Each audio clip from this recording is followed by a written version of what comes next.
Before proceeding further in this course, in this lecture, I want to do some code refactoring and I want to show you what are the best practices we should follow while coding in Angular and also while working with NgRx. So in the very beginning of this course, we learned about actions and we learned that actions are nothing but plain JavaScript objects that describes unique events that happens in the application. Now, one of the key characteristics of the action is that every action has a unique type. Every action must have a unique type property and it is typically a string value. And there we also learned that the action type should clearly describe the event that is occurring. Now, whenever we create an action in an NgRx application, for the type we should specify what state we are changing using that action and what type of action that action is going to perform on that state. So for example, for now let me close these files and let's open courses.action.ts. So here we are creating a delete course action. Now here, while providing a type for that action, we are simply calling it as delete course. So it tells what this action is going to do, but it does not tell on what state it is going to perform this action. So in a real world application, when you are working, you will see that for the action type, people mostly first specify the state on which that action is going to work like this, and then they specify the action which that action is going to perform. So in this case, it is going to perform a delete course operation and it is going to perform that operation on the courses state. So this is how in a real world application, we should be specifying a type for the action. It should be as descriptive as possible. In the same way, I'm going to use this same approach for other actions also. So let me copy this. Let's paste it here. And here we are performing update course action. In the same way, here also we are performing an action on the courses state. And what action we are performing? We are performing set select course action. Basically here we are setting a selected course. Then here we are setting the edit mode. So let me call it as set edit mode. And here we are also specifying on which state that action will be performed. Here also, let's specify the state on which that action will be performed. And we are specifying that state inside square brackets. And then let's specify the operation which it is going to perform. All right. So this is done. Now what we are going to do is we are going to go to our counter state also. And there also let's open the action. And here we have given simple names for the action. But here also we are going to specify on what state that action will be performed. So here the action will be performed on the counter state. Let me do the same thing for other actions also. Okay. And here I'm going to call it as custom increment. Then this action will also be performed on counter state. And here I'm going to say toggle custom input. With this, let's save the changes. So now we are providing a more meaningful type for each action. So for the type, we are specifying the state on which that action will be performed and what type of operation will be performed on that state. The second thing which I want to do here is, if you see when we are creating a selector, here we are passing the state name, but here we are passing it as a string value. Now, sometimes it is possible that the developer has misspelled it or something else has happened. But since it is a string value, it is not going to throw any compile time error. But during the runtime, the application might not work properly. So for that, what I'm going to do is, in this app folder, I'm going to create a new file and I'm going to call it as constants.ts.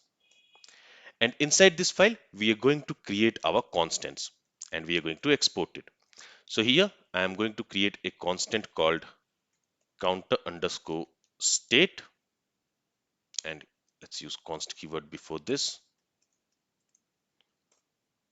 Okay, and to this I'm going to assign a string value counter. Let's save the changes, and now we can use this counter state wherever we want to use this string value counter.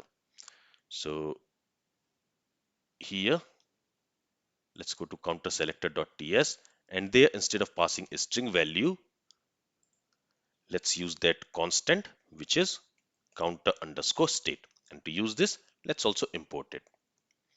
Let's save the changes here. So now everywhere where we are using the string value counter, there we can use that constant. Let's do the same thing for courses state. So in the courses selector also, we are passing this courses as a string value, but here I'm going to create another constant. Here I'm going to call it as courses state, and to that I'm going to assign the string value courses. And now we can use this constant wherever we want to use the string courses. So in the courses selector, now instead of passing a string value like this, we are going to use courses state. And for that, we also need to import it. Let's save the changes. So these are the two modifications which I wanted to do in our code. There is one more modification which we need to do. So let's scroll up, and then let's go to AddCourseComponent, and there let's go to AddCourseComponent.ts. Now if you see here, we are subscribing to this get selected course manually, but we are not unsubscribing from it anywhere. In the same way, here we are subscribing to this get edit mode selector, but we are not unsubscribing it from anywhere. So we also need to add OnDestroy lifecycle hook, where we are going to unsubscribe from these two observables. For that, here, let me go and let me create two variables. I'll say edit mode subscription. This is going to be of type subscription. Okay, and I'm also going to create selected course subscription, and this is also going to be of type subscription. All right, now I'm going to assign this subscription to edit mode subscription. So here I'll say this dot edit mode subscription equals, so this subscribe method, it is going to return us a subscription that we are assigning to this edit mode subscription. And in here where we are subscribing to get selected course, there also I'm going to assign the observable which will be returned by that subscribe method into this selected course subscription property. So shall say this dot selected course subscription equals the observable which this subscribe method is going to return, and that I'm assigning inside this selected course subscription.